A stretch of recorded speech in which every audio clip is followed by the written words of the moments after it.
हम लोग श्रीमद् भागवतम के तीसरे स्कंद के 11वें अध्याय के 27वें श्लोक से आगे पढ़ेंगे। शायद 30 तक हो जाना चाहिए।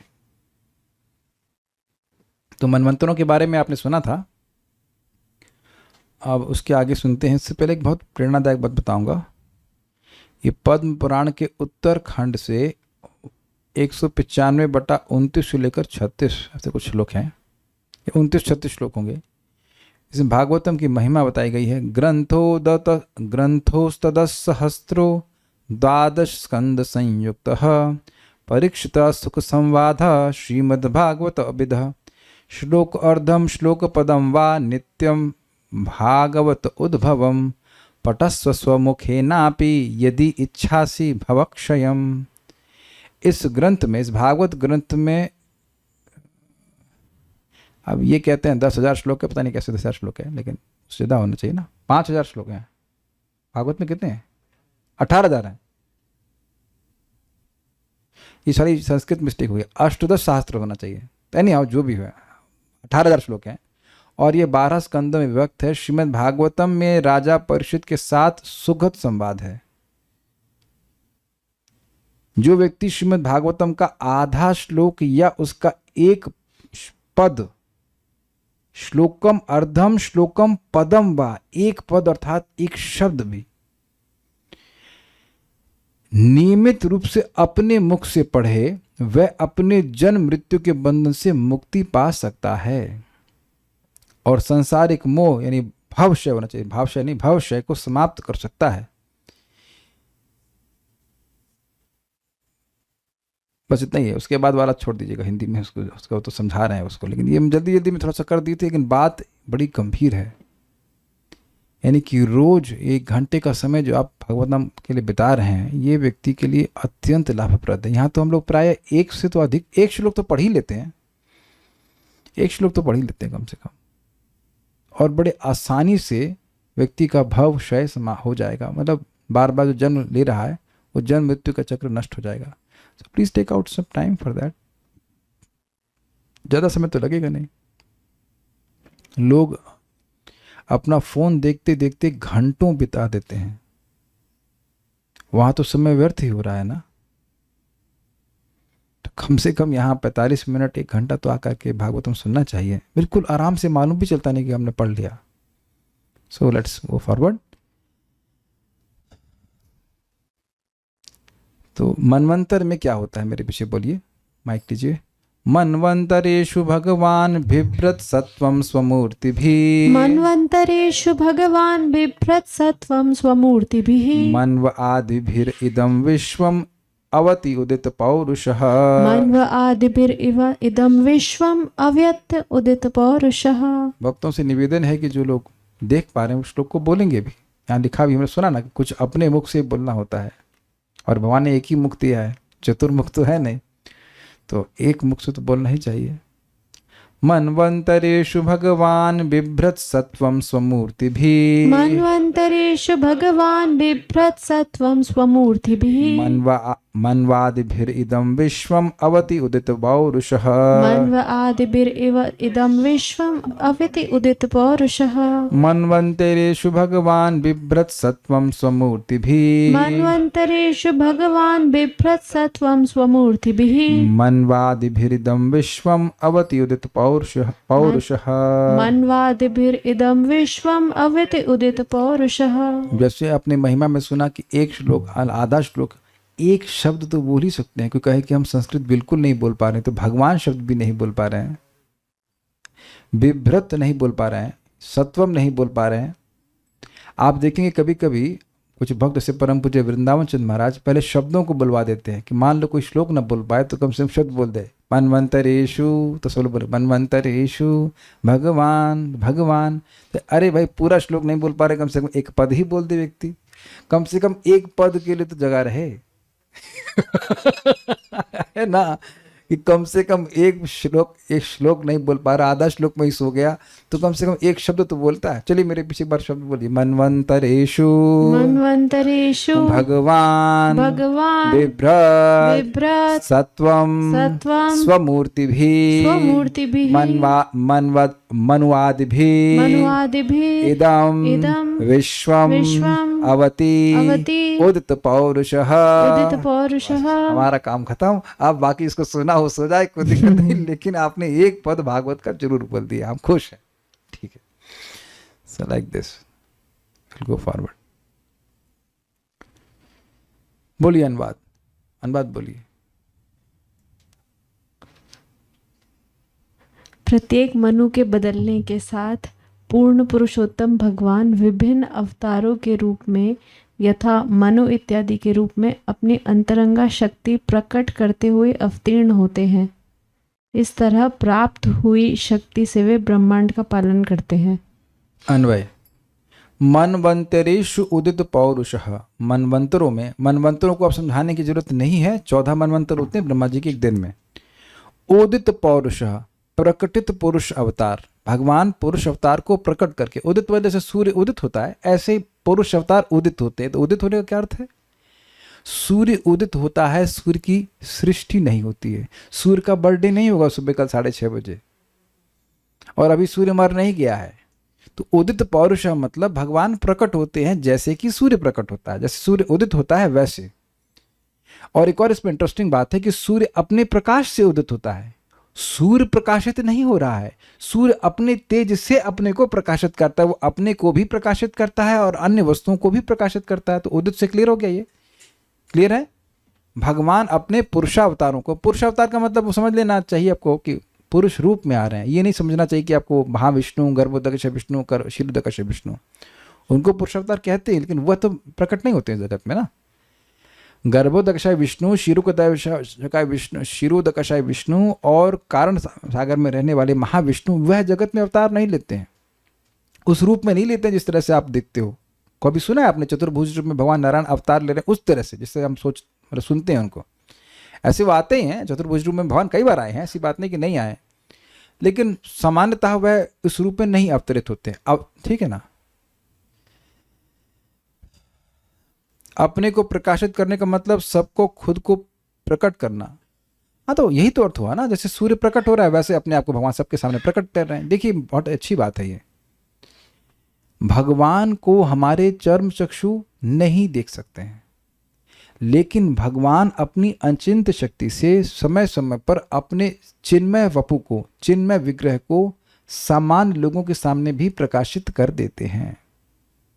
और जो मूर्ख हैं वह इस कारण से उनको एक भौतिक रूप मानते हैं। अवजानन्ति माम मूढ़ा मानुष्यम तनुमाश्रितम परम भावम अजानंतो मम भूतम महेश्वरम। श्लोक तो आप जानते हैं, अर्थ जानते हैं इसका? माइक में बताइए। अवजानन्ति माम मूढ़ा, क्या अर्थ है इसका? हाँ, जो मूर्ख है वो मुझे नहीं जानते। बिल्कुल सही है। तो क्या जानते हैं? मूर्ख भी कुछ जानता है, जो सत्य है वो नहीं जानता है। बंद मत कीजिए, अभी तो क्वेश्चन चलेगा। हाँ, इंटरव्यू हो रहा है आपका। अवजानन्ति माम मूढ़ा, तो ये तो हमने क्लियर बताया, पास हो गई। मानुष्यम तनुम आश्रितम, मनुष्य मेरे तनु को मानुष्यम तनुम आश्रितम, वह ये मानते हैं कि मैं मनुष्य के शरीर का आश्रय ले रहा हूं। तो अब आप ये बताइए, सिंपल सा प्रश्न है कि ये श्लोक भगवान कौन से युग में बोल रहे हैं? द्वापर। इतना डाउट है आपको? द्वापर युग में। क्योंकि भगवान जब थे तो कलयुग नहीं प्रवेश किया, तो द्वापर युग में भी यह ज्ञान था। सोचिए, जब द्वापर युग में यह ज्ञान था कि जब भगवान सामने प्रकट हैं तो लोग उनको मनुष्य मान रहे हैं, तो अब कितना ज्ञान होगा? एक विचारणीय बात है। और भगवान ऐसा नहीं कह रहे हैं कि जब वो यहाँ पे आए तब, उससे पहले भी लोग ऐसा मानेंगे कि कृष्ण जो है सामान्य इंसान है। तभी तो कंस उनको मारने का प्रयास कर रहा था। भगवान के प्रकट होने से पहले ही वो सोच रहा है कि मारेगा तो सही, लेकिन भगवान थोड़ा प्रकट हो रहे हैं। कोई शक्तिशाली व्यक्ति प्रकट होगा जिसको मैं मार सकता हूं, तभी तो प्लानिंग कर रहा था ना। भगवान की लीला है। कौन सी लीला? माइक दीजिए, आज तो सब लोग पकड़ में आएंगे, ऐसे चुपचाप बोलते जाएंगे। यहां पे मैं उदित पौरुष की बात व्याख्या कर रहा हूं, मतलब भगवान चर्म चक्षुओं को भी देखे जाने वाले अपने दिव्य स्वरूप को प्रकट करते हैं। जैसे इस समय कहूं कि कल्याण प्रभु सूर्य है, कहाँ है? मतलब हाँ, भारत में नहीं दिख रहे, कहीं और दिख रहे। हम तो भारत में रहने वाले हैं ना। चलो टॉर्च लेके चलते हैं। या वो कहाँ गया? वो हमारा अच्छा प्रॉप है, जरा देना लाइटर। अंधेरे की वजह से नहीं दिख रहा है ना, तो क्या बात करते हो, मेरे पास रोशनी करने के लिए है ना ये, पर्याप्त नहीं है। तो समझ गए। तो चलो मैं 6 जोड़ लेता हूं, तो आप समझ रहे हैं कि 6 जोड़ ले चाहे हेलोजन लगा ले, वह सूर्य को नहीं देख सकता, और हम सब लोग मिलकर नहीं देख सकते, इस क्षेत्र में नहीं देख सकते। तो जहां जहां सूर्य अपने को प्रकाशित करते हैं, अपने पौरुष को प्रकट करते हैं, अपने स्वरूप को प्रकट करते हैं, वहां लोग आसानी से देख पाते हैं। ये बात कह रहे हैं। तो इसलिए भगवान प्रकट करते हैं। क्या प्रकट करते हैं? सत्वम स्वमूर्ति भी। अब सत्व का अर्थ यहां पे सत्वगुण नहीं होना चाहिए। अगर इस तरह से किसी ने समझा तो क्या बन जाएगा? मायावादी। अगर देखो सत्व लिखा है, लेकिन भगवान सत्व की मूर्ति नहीं है। अगर सत्व शब्द आता है तो उसका अर्थ समझना चाहिए कि शुद्ध सत्व की मूर्ति है। सत्वम स्वमूर्ति भी अर्थात अपनी शुद्ध सत्व स्वरूप मूर्तियों को विव्रत अर्थात प्रकट करते हुए। हर मनवंतर में भगवान के मनवंतर अवतार भी आते हैं और भगवान उसको अपने वो शुद्ध सत्व के स्वरूप होते हैं, उसको भगवान प्रकट करते हैं, यानी कि अपनी इच्छा से प्रकट करते हैं। हम लोग अपनी इच्छा से अपनी देहों को नहीं प्रकट करते हैं, क्योंकि हमारी देह में बहुत सारी चीज़ें प्रकट हो जाती हैं जो हमारी इच्छा के अनुसार नहीं होती हैं। आप में से अगर किसी को खुजली हो रही हो तो खुजली आपकी इच्छा से नहीं प्रकट हुई है। किसी को डकार आ रही हो, किसी के पेट में कुछ गड़बड़ हो, तो वह आपकी और मेरी इच्छा से प्रकट नहीं हो रही है। यानी कि ये इच्छा, सॉरी क्षमा कीजिएगा, यह देह मेरी इच्छा से प्रकट नहीं हुआ है, तो मैंने इसको विव्रत नहीं किया, प्रकट नहीं किया है। भगवान अपने स्वरूप को प्रकट करते हैं। ये नहीं कि भगवान कहाँ है, वो अभी आफरे की दवा खा रहे हैं, आप समझते गैस बन रही है और भगवान जाकर गैस काटने की गैस कट गोली खा रहे हैं, ऐसा नहीं है। या भगवान पंचकर्म के लिए जा रहे हैं नहीं, ऐसा नहीं होता। Krishna shows is amazing potency. परम पूज्य भक्ति विज्ञान महाराज प्रवचन कर रहे थे, शायद कल ही सुबह किया, और उन्होंने बड़ी सुंदर बात बताई। उन्होंने कहा कि देखिए, एक गुरु की, प्रामाणिक गुरु की एक मुख्य कर्तव्य है कि वह शिष्य को या स्टूडेंट को, किसी को समझाए कि स्टूडेंट न तो भगवान है और न भगवान बन सकता है। This is very interesting. कुछ भी धर्म करके हम भगवान नहीं बन सकते हैं। मूर्ख तो है ही, लेकिन भगवान इतने मूर्ख नहीं बन जाए कि व्यक्ति सोचने लग जाए कि वो भगवान बन जाएगा। अगर ये बात उसकी किसी ने भी बोल दी तो वह खत्म, उसका आध्यात्मिक जीवन समाप्त हो जाएगा। इसलिए बार बार ये अंतर देखते हुए चलना है कि भगवान कैसे जगत में आते हैं और मैं किस प्रकार से इस जगत में आता जाता रहता हूँ, मतलब कमिंग गोइंग लाइक दैट। भगवान मनवादि भी इदम विश्व अवति, मनु आदि के साथ इस विश्व की रक्षा करते हैं। एक एक शब्द कितना महत्वपूर्ण है ना। इस समय बहुत से युद्ध विश्व में चल रहे हैं और हम में से किसका सामर्थ्य है कि हम वहां के लोगों को बचा सकें? हजारों की संख्या में लोग मारे जा रहे हैं, तो अब विचार करें कि जो भगवान अपने को घोषित कर रहे हैं वह कितने लोगों को बचा सकते हैं? एक को भी नहीं। मथुरा में बहुत सारे लोग थे, मथुरा में बहुत सारे लोग थे, और जब अटैक होता था, क्या नाम है उनका, जरासंध का, तो कृष्ण और बलराम जी अकेले ही सबको पीट पाट के खत्म करते थे, 23 अक्षौहिणी सेना को। ऐसा करते करते 17 बार हो गया, तो इनका बहुत हो रहा है, चलो अब तो द्वारका ही लेके चले गए सबको। ओवरनाइट एक्सप्रेस, द्वारका एक्सप्रेस, सब के सब द्वारका चले गए पूरी रात, एक ही रात में। सुबह उठे, देखें ये क्या है, द्वारका में पहुंच गए, सबको बचा लिया, किसी को नहीं मरने दिया। किसका सामर्थ्य है यहाँ पे बताइए? तो बहुत अंतर है। इससे पहले कि हम किसी को भगवान घोषित कर लें, व्यक्ति को समझना चाहिए कि भगवान क्या करते हैं, क्या उनका सामर्थ्य है। और ये भागवतम से बड़ा स्पष्ट हो रहा है कि मनवंतरेषु भगवान मनवंतरों में विव्रत सत्वम स्वमूर्ति भी, अपनी शुद्ध सत्व की मूर्ति को प्रकट करके, मनवादि भीर इदम विश्वम, मनु आदि के साथ इस विश्व को, मनु आदि के साथ मतलब मनु तो रहते ही हैं, मनु तो पालन कर ही रहे हैं, उस बीच बीच में भगवान मनवंतर अवतार लेते हैं। एग्जाम्पल दे रहा हूं आपको, स्वयं भुव मनु और शत्रुपा ये तपस्या कर रहे थे, तो इनको एक समय में खाने के लिए कुछ राक्षस आ गए, तो यज्ञ नाम से भगवान जो मनवंतर अवतार हैं वह प्रकट हुए, जो कि बाद में इंद्र भी बने। अपने भाइयों के संग या बेटों के संग भूल रहा हूँ, लेकिन यज्ञ आए और यज्ञ भगवान आए, भगवान विष्णु आए और उन्होंने उन राक्षसों को मार दिया और मनु की रक्षा करी। एक उदाहरण दे रहा हूं आपको मैं, 4थे स्कंद में शुरुआत में ही आएगा आपको। इस प्रकार से भगवान मनवंतर अवतार ग्रहण करते हैं, मनवंतर में भी अवतार ग्रहण करते हैं और अपनी शुद्ध सत्व की मूर्ति को प्रकट करते हैं। अवति मतलब इस विश्व की रक्षा करते हैं, उदित पौरुष अपने पुरुष अवतार को प्रकट करके, यानी कि पुरुष रूप में प्रकट होते हैं, ये बात कहते हैं। अब यहां तक तो पालन की बात हुई, अब थोड़ा संहार की बात होगी, बड़ा इंटरेस्टिंग है। आप प्रयास करेंगे? Let to try. Okay let's see, नहीं होगा तो इधर पास कर देना। तमो मात्रामुपादाय प्रतिसंरुद्ध विक्रमः तमो मात्रम उपादाय प्रतिसंरुद्ध विक्रमः कालेनानुगता शेष आस्ते तूष्णीं दिनात्यये। कालेनानुगता शेषा आस्ते तूष्णीं दिनात्यये। Very good. तमो मात्रामुपादाय प्रतिसंरुद्ध विक्रमः तमो मात्रम उपादाय प्रतिसंरुद्ध विक्रमः कालेनानुगता शेषा आस्ते तूष्णीं दिनात्यये। कालेनानुगता शेषा आस्ते तूष्णीं दिनात्यये।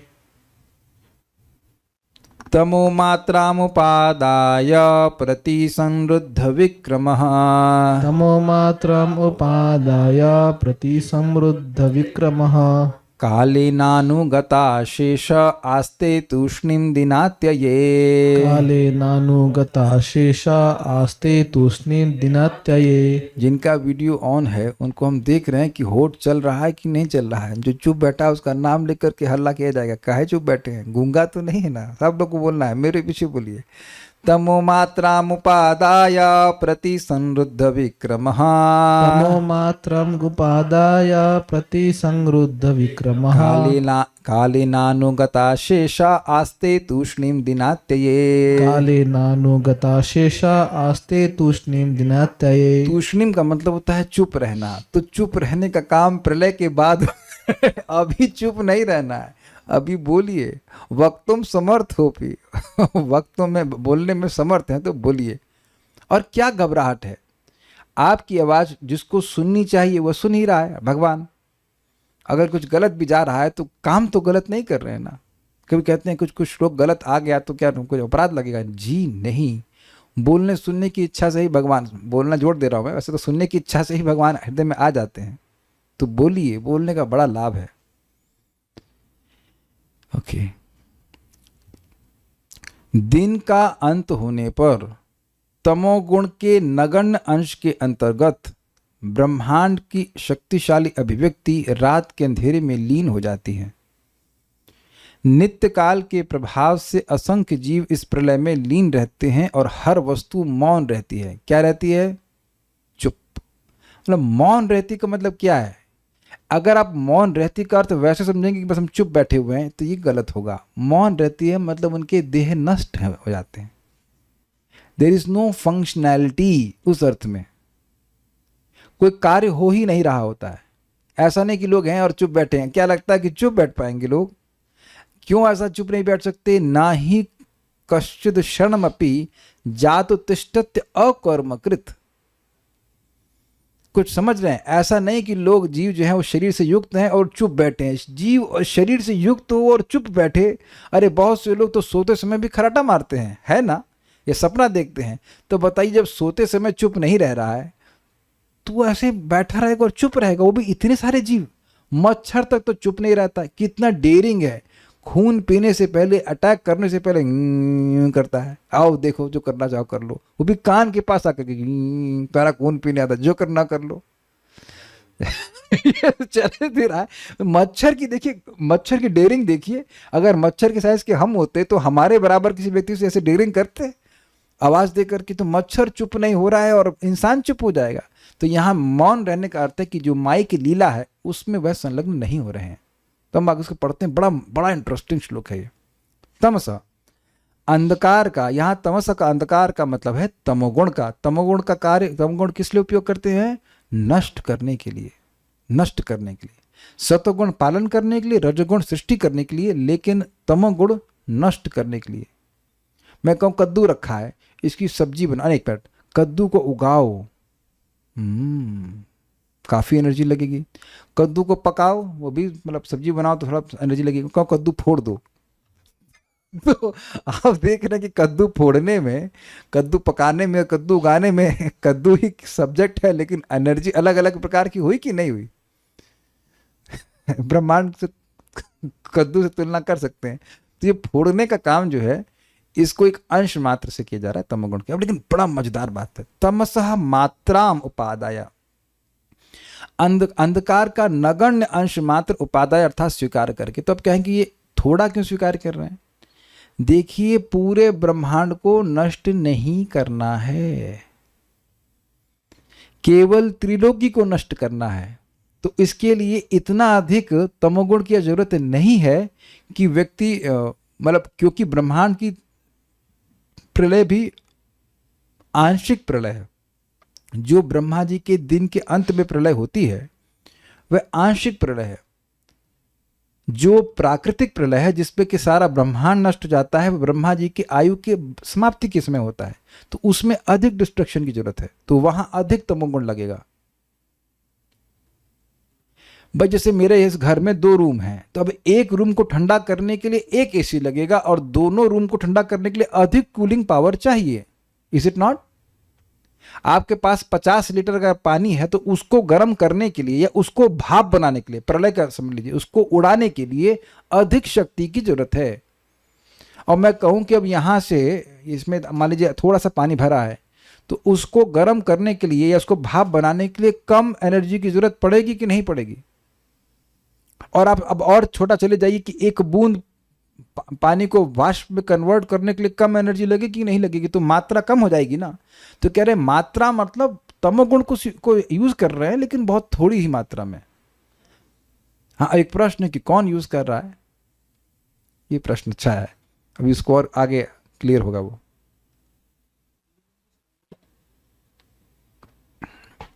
अगर कोई पति कहता है अपनी पत्नी से, भाई आज वो तहरी बनाते ना, तो खाना किसने बनाया? पत्नी ने बनाया। तो उस एनर्जी को एक्टिवेट करने वाला पति है कि नहीं? तो जो बात यहाँ से समझ में आ रही है, ब्रह्मा जी शिव जी को बोलते हैं कि थोड़ा सा डिस्टर्ब कर देना आप। यही टीका में लिखा गया है कि कालाग्नि रूपी रुद्र को स्वीकार कर लेते हैं। ब्रह्मा जी कहते हैं जो बनाया हूँ उसको थोड़ा डिस्टर्ब कर देना। ये जगत में देखा गया है कि कभी कभी कोई बिल्डर होता है, वो बिल्डिंग बनाता है, लेकिन उसको फिर कुछ काल के बाद उसको नष्ट करना, या गवर्नमेंट को ही कोई बिल्डिंग नष्ट करनी है तो वो दूसरे को कॉन्ट्रैक्ट देती है कि नष्ट करो। मैं एग्जांपल दे रहा हूँ, एकदम नाम से बोल रहा हूँ। लखनऊ में नहरिया कॉलोनी बोलते थे, नहर के पास की कॉलोनी, मतलब वो इरिगेशन डिपार्टमेंट की थी, नहर के डिपार्टमेंट की थी। तो कौन बनाया? वो गवर्नमेंट ने बनाया। अब वहाँ पे नहीं है, तो कौन? अब बताइए, गवर्नमेंट कॉलोनी को क्या लोचा लोफंगा तोड़ देगा? नहीं, गवर्नमेंट ने ही आज्ञा दी कि सब तोड़ दिया जाए। तो किसने बनाया? गवर्नमेंट ने। और कौन तोड़ा? गवर्नमेंट ने। तो ये जो ब्रह्मा, ये जो लोक आदि हैं, त्रिलोकी, उसकी सृष्टि कौन करते हैं? ब्रह्मा जी। लेकिन जब ब्रह्मा जी का दिन समाप्त होने लगता है तो पैकअप का आज्ञा देते हैं, खुद पैकअप नहीं करते हैं, वो शिव जी कह देते हैं जरा सा नष्ट कर दीजिए, खत्म करिए इनको। अब ये बातें और क्लियर होंगी जब शिव जी ब्रह्मा जी से प्रकट होंगे। जब 4 कुमार पहले प्रकट हुए, वो भगवान पापा की बात नहीं माने, पापा नहीं बने, वो देवर इंटेलिजेंट, वो शादी नहीं किए।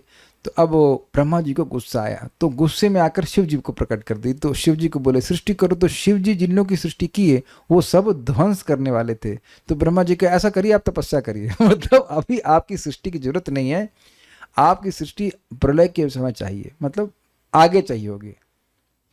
बुलडोजर तब नहीं चाहिए होता जब घर बना रहे होते हैं, अग्रीड, लेकिन बुलडोजर का भी उपयोग होता है।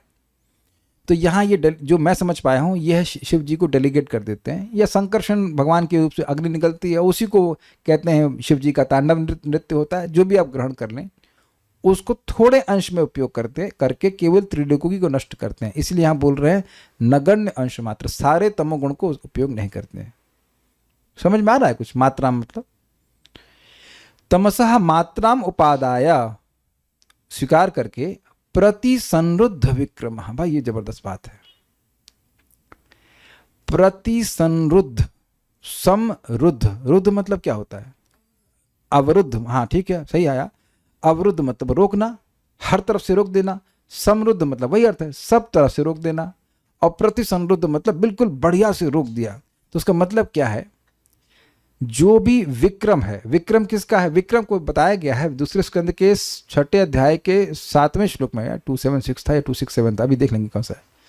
267 था शायद, 267 में बताया गया है कि ये त्रिलोकी है, ये भगवान का विक्रम है। भगवान मतलब भगवान के द्वारा ब्रह्मा जी सृष्टि कर रहे हैं, जो भी आप ले लीजिए, लेकिन ये विक्रम अर्थात उनका पौरुष है, उनकी सृष्टि है।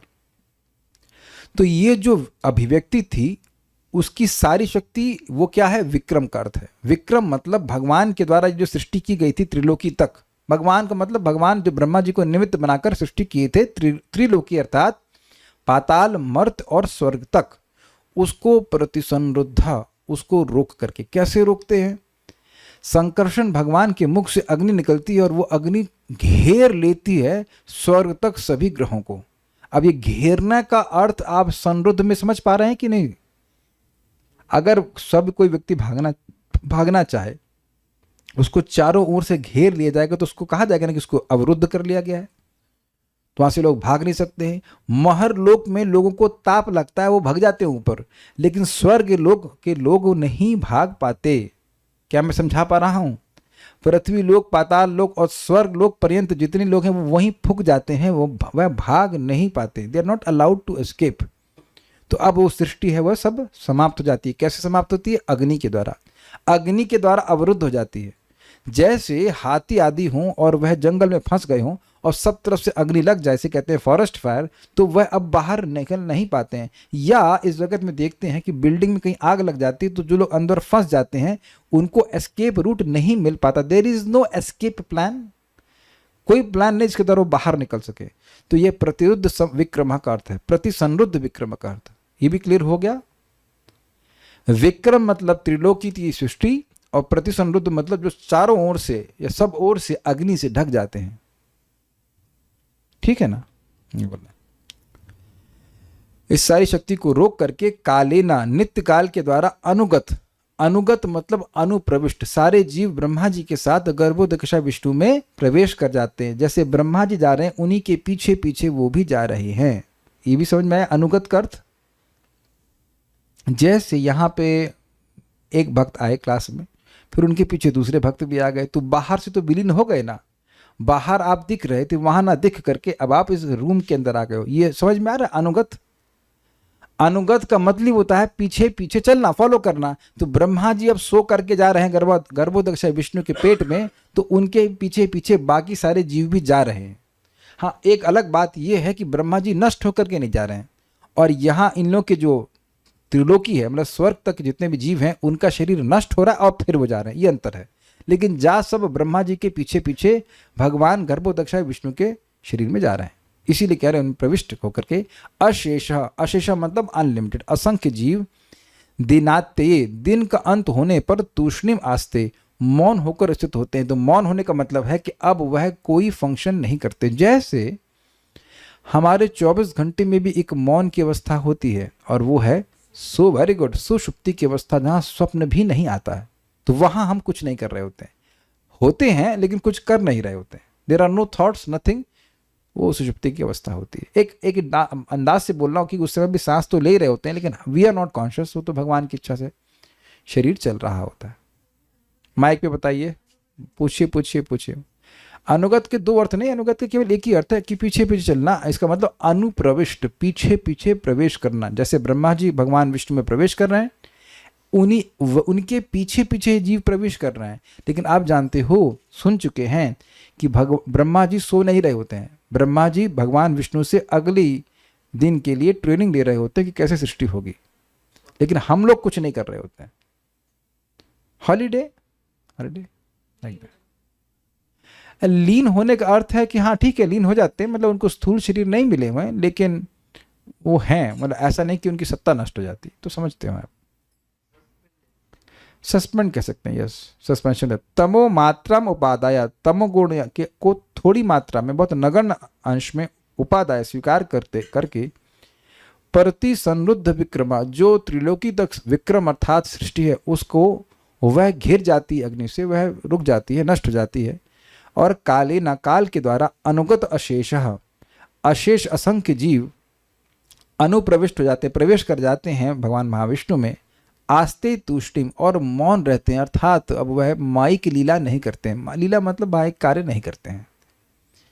कब? दिन आते, दिन की समाप्ति पर। वो माई की लीला इसलिए बोल दे रहे हैं, लेकिन इसका मतलब ये नहीं कि हम लोग लीला कर रहे हैं, but we are engage in that pastime of the lord. Markand Rishi ji Bhagwan Nar Narayan ji से वरदान में माया देखने की इच्छा व्यक्त करते हैं। उसमें वे प्रलयकालीन जल में युगों युगों तक तैरते रहते हैं। लेकिन आज की कक्षा में बताया जा रहा है कि प्रलय के समय प्रलयकालीन अग्नि स्वर्ग तक और नीचे के लोगों को जला देती है। साथ ही गोवर्धन लीला में इंद्र संवर्तक बादल को बुलाते हैं, जिनका उपयोग प्रलय के लिए किया जाता है। तो दोनों बातों में सामंजस्य कैसे बिठाएं? अग्नि से प्रलय हो रही है, प्रलय से पानी से प्रलय हो रही है। हमें कुछ समझ में नहीं आ रहा है। जो पॉइंट है उसको समझने का प्रयास कीजिए। अभी मैं प्रलय को नहीं पढ़ा रहा हूँ। आप देखिए कि ये क्वेश्चन थोड़ा कॉन्टेक्चुअल नहीं है ना, इससे थोड़ा व्यवधान बन रहा है। और फिर ये गोरिल्ला वॉरफेयर यूज़ किया गया है, वीडियो ऑफ करके। पता नहीं आप ही प्रश्न कर रहे हो या कोई और कर रहा है। तो इस पर कोई ना मुझे समझ में आया, ना आपको समझा, ना उत्तर मिला। कर दिया आपने कर लिया, हमने सुन लिया, खत्म हो गई बात। जब प्रलय पढ़ाऊंगा तब आप समझना कि वहाँ पे क्या हो रहा है। देखिए, जब थोड़ा थोड़ा जानकारी होती है तो प्रश्न भी इनकम्प्लीट रहता है। क्या आपने उसको ठीक से पढ़ा है? कैसे ठीक पढ़, मतलब मैं तो विश्वास नहीं कर सकता कि ठीक से पढ़ा, क्योंकि मैंने तो अभी पढ़ाया नहीं है। तो एक स्टोरी मैंने जरूर सुना दी है, लेकिन स्टोरी सुनने में और प्रलय के प्रकार को समझने में आपको वहाँ देखना पड़ेगा। तो इसलिए अभी वो छोड़ दीजिए। अब बस प्रलय होती है जैसे होती है उसे देख लीजिए। श्रीधरी, ब्रह्मा जी की रात्रि में होने वाली स्थिति को मैत्रेय जी ने 5 श्लोकों में वर्णित किया है। रात्रि के आ जाने और दिन के बीत जाने पर रात्रि आ गई है और ब्रह्मा जी का दिन बीत गया है। ब्रह्मा जी तमोगुण की मात्रा अर्थात लेश को स्वीकार कर लेते हैं और अपनी सृष्टि की रचना रूप प्रयास को स्थगित कर देते हैं। ये आप लोग रोज करते हो कि नहीं करते हो? अब रात का समय आ गया है, अब सोएंगे, अब और कोई सृष्टि नहीं करेंगे। Is it not? You pack up, अब कल सुबह, ये बोलते ना, अब कल सुबह देखेंगे, अब छोड़े, अब सोएंगे, अब कल सुबह देखेंगे। एग्रीड? बस वही हिसाब किताब है। उस समय अशेष अर्थात संपूर्ण जीव समुदाय अनुगत अर्थात प्रलय में लीन हो जाते हैं। प्रलय का मतलब भगवान महाविष्णु में लीन हो जाते हैं, या आप अन्यत्र से समझते हो। सारार्थ दर्शनी।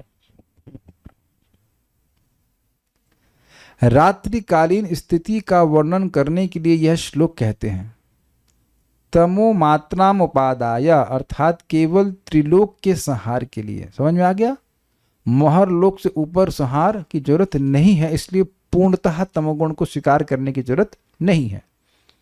केवल त्रिलोक के संहार के लिए तमोगुण का थोड़ा अंश कालाग्नि रुद्र रूप में उपादाय अर्थात ग्रहण करके। तो बिल्कुल स्पष्ट है। शिव जी को बोल देते हैं कि अब आप यू कैन डांस अब आप नाच सकते हैं, तांडव नृत्य कीजिए और प्रलय हो जाएगी। प्रतिसंरुद्ध विक्रम, प्रतिसंरुद्ध अर्थात आग आदि के द्वारा आवृत, आवृत का मतलब होता है घेरा हुआ। विक्रम अर्थात भू आदि तीनों लोक जिसकी सृष्टि की जाती है। इससे पहले दूसरे स्कंद के 6ठे अध्याय के 7वें श्लोक में कहा गया था, क्या कहा गया था? विक्रमो भूर्भुवः स्वश्च क्षेमस्य शरणस्य च सर्वकामावरस्यापि हरिश्चरण आस्पदम। भगवान का विक्रम ऊर्ध्व, अधो तथा स्वर्ग लोकों के एवं हमें जो भी चाहिए उसके आश्रय हैं। उनके चरण कमल सभी प्रकार के भय के लिए सुरक्षा का काम करते हैं। तो ये तीनों लोग जो है वो भगवान के विक्रम है, पदन्यास हैं। भगवान के चलने का तरीके से ये तीनों लोगों की सृष्टि हो जाती है। तो इसलिए यहाँ पे विक्रम कर लिया जा रहा है तीनों लोग। फिर कहते हैं, फिर क्या होता है? मतलब अब त्रिलोकी में और सृष्टि नहीं हो रही, अब और कोई बच्चा पैदा नहीं हो रहा है। अनुगता अशेष, अनुगत का अर्थ है, अनुगत का अर्थ हुआ अनुप्रविष्ट, और अशेष का अर्थ है त्रिलोक के जीव, या जितने भी जीव इस त्रिलोकी में है वह है। देखिए अशेष का मतलब वैसे अर्थ असंख्य होता है, लेकिन एक दूसरी दृष्टि से देखें तो ब्रह्मलोक महरलोक के ऊपर के जो जीव हैं वो नहीं जा रहे हैं। तो जो भी जीव इस स्वर्ग से लेकर पाताल लोक तक हैं, अब उनको अगर असंख्य माना जाए तो मान सकते हैं कि नंबर तो बहुत ज़्यादा है, तो वह लोग अब ब्रह्मा नीचे जाके लीन हो जाने वाले हैं और शरीर उनके सब शरीर नष्ट हो जाने वाले हैं। दिनात्य ये अर्थात दिन के अंत में यानी रात्रि में तूष्णिम आस्ते माया की लीला का त्याग करके वह तृष्णा रहित हो जाते हैं। ये अर्थ है, यही अर्थ है। मतलब वह अब और कुछ कार्य करने के लायक नहीं है, वह अब गर्भोदक्षा विष्णु में निवास करते हैं। बस तात्पर्य। यह श्लोक ब्रह्मा की रात्रि की व्याख्या है, जो प्रकृति के तमोगुण के शुद्र अंश के संपर्क में काल के प्रभाव का परिणाम है। तीनों लोकों का प्रलय तमस के अवतार रुद्र द्वारा लाया जाता है, जो नित्य काल की उस अग्नि के द्वारा प्रदर्शित होता है, जो तीनों लोकों में प्रज्वलित रहती है। बिल्कुल स्पष्ट है कि अग्नि से नष्ट हो रहा है।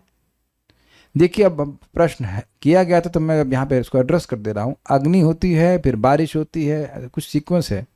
अग्नि होती है, फिर बारिश होती है, फिर हवा आती है, फिर कुछ, फिर उसके ऐसे बहुत कॉम्प्लिकेट होता है। प्रलय ऐसे सिंपल तरह से नहीं होता है। तो अब वो डिटेल में एक अंश में बोल दिया कि अग्नि से सब जल जाते हैं, लेकिन कुछ उसमें बारिश का भी अंश रहता है। सूर्य तपता है, बारिश होती है, तो वो डिटेल आप 12th कैंटो में देख लेना। अभी इतने समझ लीजिए कि अग्नि एक मुख्य अंश है नष्ट करने के लिए। ये तीनों लोक भू भुवा तथा स्व यानी कि पाताल मर्त्य तथा स्वर्ग कहलाते हैं। तो यहाँ तो अब तो समझ में आ गया होगा कि त्रिलोक का अर्थ केवल स्वर्ग तक है। असंख्य जीव इस प्रलय में लीन होते हैं, जो परमेश्वर की शक्ति के दृश्य पर पटाक्षेप जैसी प्रतीत होती है, और इस तरह हर वस्तु मौन हो जाती है। ये समझिए, पटाक्षेप मीन्स पर्दा ढक देना। अब अंदर क्या हो रहा है नहीं पता, गर्भोदक्षा विष्णु के अंदर जीव जाके क्या करता है कुछ नहीं पता, तो अब शांत एक बोल जाए चुपचाप बैठे, कुछ नहीं कर रहे हैं। क्लियर? तो ये सब बातें हैं।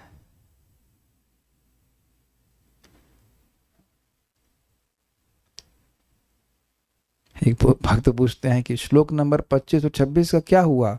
जो हुआ वो कल हुआ कल पढ़ा दिया था, आप क्लास में नहीं थे क्या? कैसे प्रश्न कर रहे हैं भक्त। अब अगला देखते हैं। तमेवान्वपि धीयन्ते लोका भूरादयस्त्रयः। तमेवान्वपि धीयन्ते लोको भूरादयस्त्रयः। निशायाम् अनुवृत्तायां निर्मुक्त शशिभास्करम्। निशायाम् अनुवृत्तायां निर्मुक्त शशिभास्करम्। तमेवान्वपि धीयन्ते लोको भूरादयस्त्रयः। तमेवान्वपि धीयन्ते लोको भूरादयस्त्रयः। निशायाम् अनुवृत्तायां निर्मुक्त शशिभास्करम्। निशायाम् अनुवृत्तायां निर्मुक्त शशिभास्करम्। जब ब्रह्मा की रात शुरू होती है, समझ गए? पहुंच गए रात्रि के शुरू होने पे? दिन समाप्त, रात्रि शुरू हो रही है, तो तीनों लोक दृष्टिगोचर नहीं होते। तीनों लोक मतलब स्वर्ग लोक तक, पाताल मर्त्य और स्वर्ग। Very good. और सूर्य तथा चंद्रमा तेज विहीन हो जाते हैं ना। This is interesting. This is not only interesting, this is unimaginable. सूर्य कहीं और नहीं चला जाता है, सूर्य का तेज ही समाप्त हो जाता है। तो सूर्य कैसे रहा? ये अचिंत है ना। ऐसे कैसे हो सकता है कि सूर्य से प्रकाश ना हो? ऐसा सूर्य कोई बल्ब तो है नहीं कि भाई बिजली कनेक्शन काट दिया और ऑफ हो गया। Doesn't work like that. अशेष तेजा, उसका तेज तो अशेष है, वो शेष नहीं होता है। तब ये क्या मतलब हुआ? देखिए भगवान की इच्छा से हो रहा है। इससे बिल्कुल स्पष्ट समझ में आ रहा है कि भगवान की इच्छा से ही सृष्टि चल रही। जैसे भगवान ने कहा, यदादित्य गतम तेजो जगत भास्येत खिलम यत् चंद्रमसि यत् जगनौ तत् तेजो विद्यमामकम। सूर्य का, चंद्रमा का जो पूरे प्रकाश पूरे विश्व को देने वाले हैं, वह तेज मुझसे ही आता है। तो अब जब भगवान चाहते हैं कि नहीं मिले, तो सूर्य और चंद्रमा का प्रकाश भी गायब हो जाता है। तो आप जानते हैं कि चंद्रमा को सूर्य से प्रकाश मिलता है। तो जब सूर्य का ही तेज समाप्त हो गया, तब चंद्रमा को तेज कैसे मिलेगा? हमें कुछ सुनाई नहीं पड़ता है इस क्लास में, अगर तभी सुनाई पड़ता जब आप माइक पे बोलिए। हम क्या बिना माइक पे कुछ बोलते हैं? हाँ बोलिए। प्रभु जी, अर्जुन बोल रहे थे भगवान ने जब तक चाहा तब तक मुझे शक्ति प्रदान की, और अब मैं शक्तिहीन महसूस कर रहा हूँ। जी हाँ, बिल्कुल सही आपने बात बोली। यानी कि सूर्य भी एकदम हेल्पलेस है। जब भगवान चाह लेंगे कि भाई तुम्हारे अंदर तेज न हो, तो अब सूर्य में भी तेज समाप्त हो जाएगा। जैसे अर्जुन स्मरण कर रहे थे कि जो भी महान कार्य कर पा रहे थे वो भगवान की इच्छा से कर पा रहे थे। This is very astonishing. ये बहुत अस्टॉनिशिंग है, क्योंकि आप ऐसी कल्पना नहीं कर सकते कि अग्नि प्रकट हो और उसमें प्रकाश और ऊष्मा चला जाए, लेकिन भगवान की इच्छा से यह भी हो जाता है। जिस तरह की सामान्य रात्रि के समय होता है, समझे आप इसका मतलब? जैसे अभी रात्रि में आपको सूर्य का प्रकाश दिख ही नहीं रहा है, क्योंकि सूर्य अन्यत्र है। लेकिन प्रलय के समय सूर्य रहेगा, लेकिन सूर्य का प्रकाश गायब हो जाएगा। और आप जानते हैं कि एक ब्रह्मांड में एक ही सूर्य है, पूरे ब्रह्मांड में अंधेरा हो जाएगा। इससे पहले ही वैकुंठ चले जाना चाहिए। निशायाम अनुवृत्तायाम, ब्रह्मा जी की निशा अर्थात रात्रि के आने पर, अनुवृत्ति मतलब उसके पीछे, अब आना शुरू कर दिया ना। जैसे आप देख रहे हैं कि इस समय रात्रि आ रही है। भूर आदय, भू भुवः तथा स्वः आदि तीनों लोग, त्रय तीनों लोग कहा, बड़ा स्पष्ट है। निर्मुक्त शशि भास्करम, भास्कर मतलब सूर्य, शशि मतलब चंद्रमा, तो चंद्रमा और सूर्य से भी रहित हो जाएंगे। तम वह चंद्रमा और सूर्य अपि भी एवा अनु निश्चय ही इसके बाद, अनु मतलब होता है इसके बाद, धीयन्ते में लीन हो जाते हैं। किस में लीन हो जाते हैं? इस प्रलय में लीन हो जाते हैं, मतलब उनका प्रकाश समाप्त हो जाता है। तमेवानु अवपि धीयन्ते, वह भी इसके पीछे दृष्टि से लुप्त हो जाते हैं। वह भी का मतलब ये चंद्रमा और सूर्य भी। लोका भूरादयस्त्रय, जो तीन भू भूर स्व तीन लोक हैं, यह भी नष्ट होते हैं। कब? निशायाम अनुवृत्तायाम, निशा यानी रात्रि के आने पर। कहने का मतलब है कि जब प्रलय अभी हो रही है तो सूर्य नष्ट नहीं हुए, लेकिन अब जब रात्रि पूरी आने लगी तो अब यह भी समाप्त हो जाते हैं, अर्थात सूर्य और चंद्र भी नष्ट हो जाते हैं। निर्मुक्त शशि भास्करम, चंद्रमा और सूर्य का प्रकाश समाप्त हो जाता है। श्रीधरी, तमेव इत्यादि श्लोक के द्वारा ब्रह्मा जी की रात्रि काल की स्थिति को स्पष्ट किया गया है। अन्व अपि धीयन्ते का अर्थ है कि लीन हो जाते हैं। अनु मतलब पीछे, अपि मतलब भी, और धीयन्ते मतलब नष्ट हो जाते हैं, यानी सूर्य और चंद्रमा का प्रकाश भी समाप्त हो जाता है। जब अग्नि से तेज और प्रकाश निकाल लिया तो अग्नि बची क्या? अग्नि तो बची ही नहीं। तो उसी प्रकार से अगर आप सूर्य से तेज निकाल लेंगे तो सूर्य बचा ही नहीं ना, उसके होने का भी फर्क क्या पड़ता है, अगर है भी तो, लेकिन समाप्त हो गया। अर्थात उस समय त्रैलोक में सूर्य एवं चंद्रमा भी नहीं रहते हैं और संपूर्ण त्रैलोक्य लीन हो जाता है। बिल्कुल स्पष्ट तात्पर्य ऐसा समझा जाता है कि सूर्य तथा चंद्रमा की चमक तीनों लोकों की परिधि से अदृश्य हो जाती है, किंतु स्वयं सूर्य तथा चंद्रमा लुप्त नहीं होते, उनका प्रकाश यानी चमक समाप्त हो जाती है। वे ब्रह्मांड के शेष भाग में जो तीनों लोकों के मंडल से परे हैं प्रकट होते हैं। प्रलयग्रस्त, इससे कुछ समझ में आ रहा है कि ऊपर की तरफ प्रकाश रहता है, इधर सब समाप्त हो जाता है, व्हाटएवर दैट इज। प्रलयग्रस्त भाग सूर्य की किरणों या चंद्रमा की चमक के बिना रह जाता है।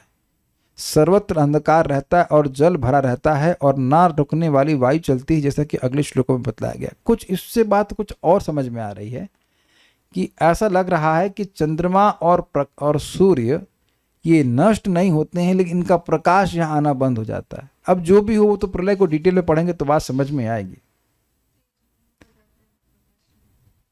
अब अगर कहेंगे कि तेज विहीन हो जाते हैं तो मैं सोच ही रहा, तो उस पर तो फिर लगेगा कि सारे ब्रह्मांड में ही रोशनी नहीं जाएगी। तो let's leave it in this point. तो इससे प्रपात के तात्पर्य से हम यही समझ रहे हैं कि तेज विहीन हो जाते हैं, इसका अर्थ ये समझना चाहिए कि जो तीनों लोक हैं उनके लिए तेज नहीं आता है, और इसलिए यहाँ से आप ऐसा समझ लीजिए कि भाई सूर्य और चंद्रमा दोनों तेज गायब हो गया। देखिए आप समझिए, इस समय चंद्रमा का तेज हमको दिखता है रात्रि में, तो इससे अनुमान लगा लेंगे कि भाई सूर्य भी है, बैलेंस कर लेंगे। लेकिन सूर्य और चंद्रमा दोनों ही दिखना बंद हो जाए तब, तो यानी कि सूर्य का प्रकाश भी इस क्षेत्र में, यानी कि इस पूरे क्षेत्र में नहीं आ रहा है, पृथ्वी के किसी भी क्षेत्र में नहीं आ रहा, और चंद्रमा का भी नहीं आ रहा है। अब चंद्रमा और सूर्य कहीं और प्रकाश देते हो तो वो भगवान जाने। तो इससे हम लोग समन्वय ये कर पाएंगे कि चंद्रमा और सूर्य का प्रकाश इधर नहीं आ रहा है, त्रिलोकी में नहीं आ रहा है, लेकिन वह है उनका प्रकाश ऊपर के लोग यानी महर लोग के ऊपर जा रहा है। यही समझ में आ रहा है बात। आगे आगे कुछ और क्लियर होगा तो और देख लेंगे। बातें थोड़ी सी हैं अजीब सी।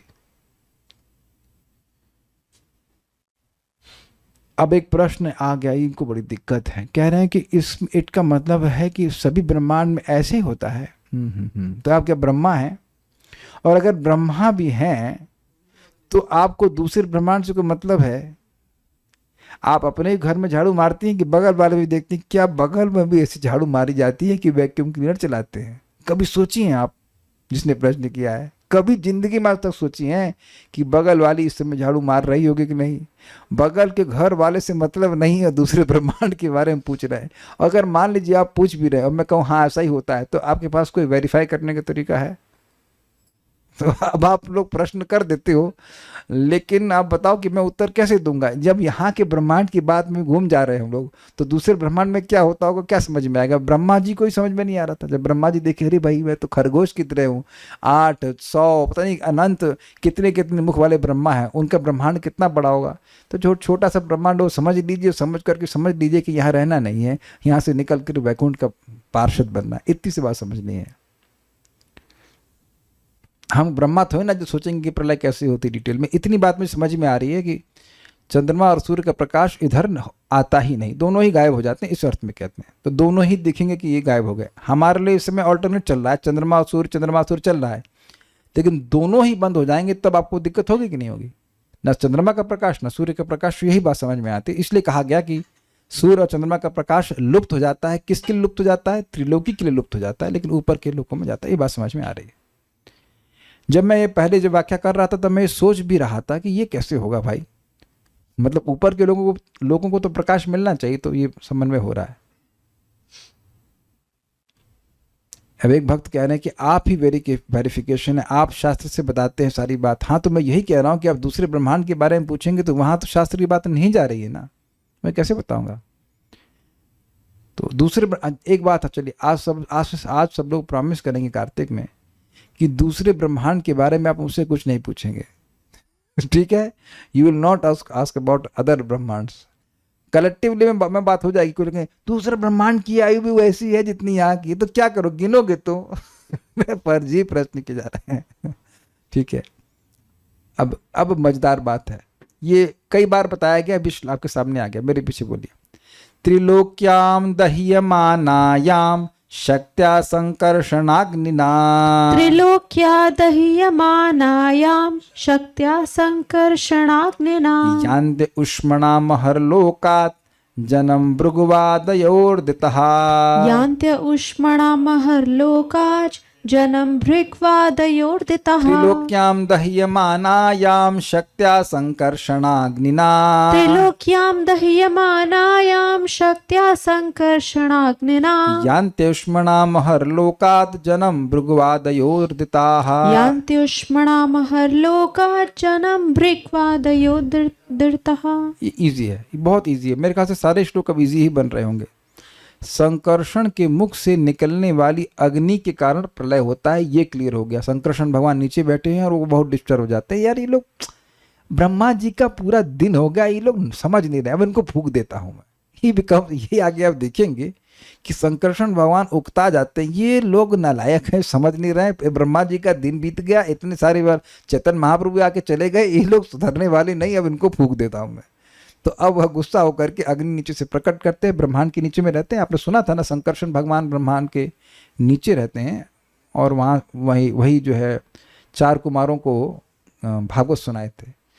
तो कहे मैं भी भागवत बोल दिया, ये सब हो गया, प्रवचन ये लोग सुने नहीं, अब इनको फूकना ही जरूरी है। तो आखिरी मनवंतर के बाद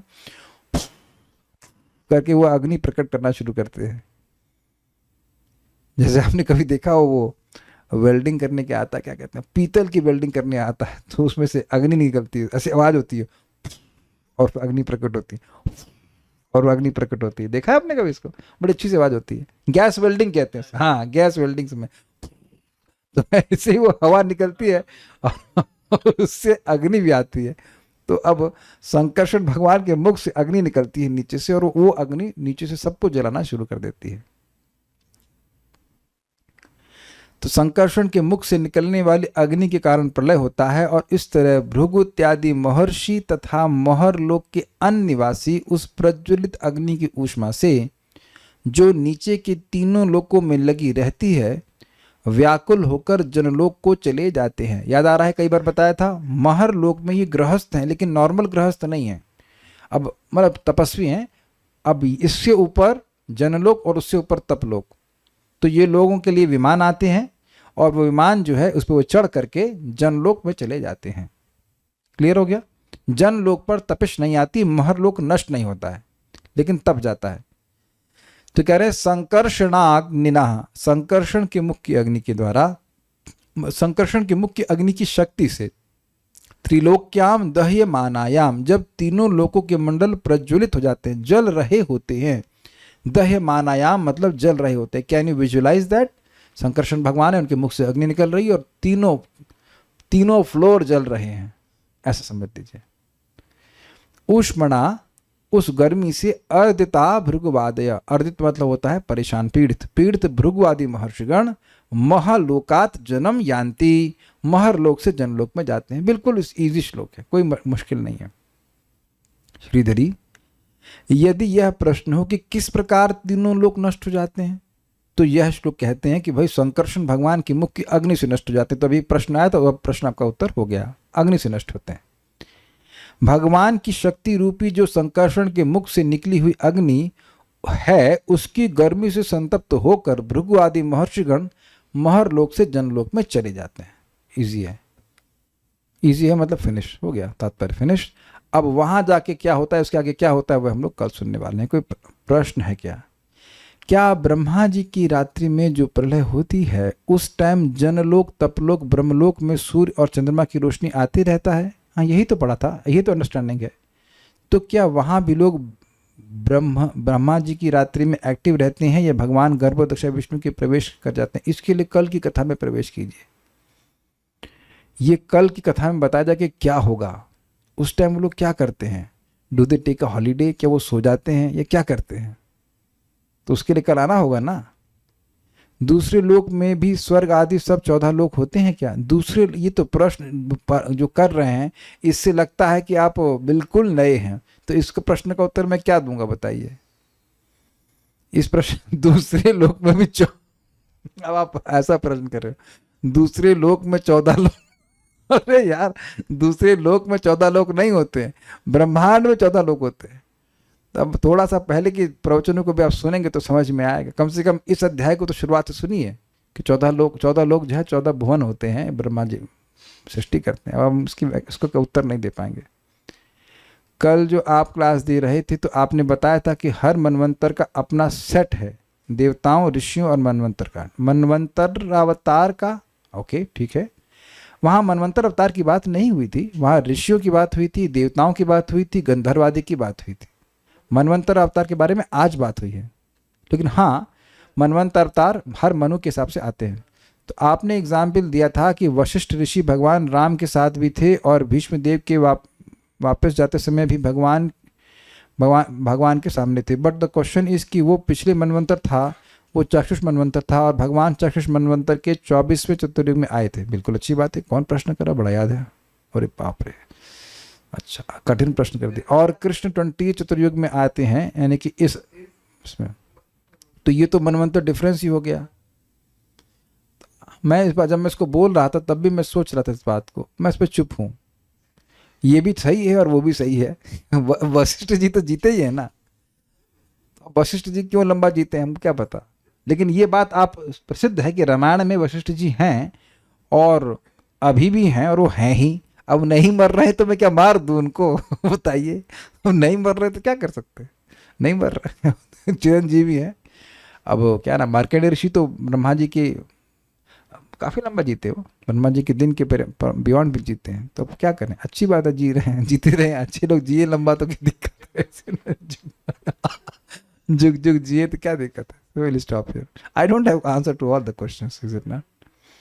ये आप जो प्रश्न कर रहे थे हम भी सोच ही रहे थे, इसको हमको पता है इसके बारे में, हम भी सोच रहे थे, क्योंकि लोग सोचते हैं कि राम भगवान जो है वो इसी त्रेता युग में आए थे, लेकिन वो पिछले मनवंतर में आए थे. Let's not confuse, let's simply understand this. So will stop now. Shrimad Bhagavatam की जय, श्रील प्रभुपाद की जय, निताई गौर प्रेमानंदे.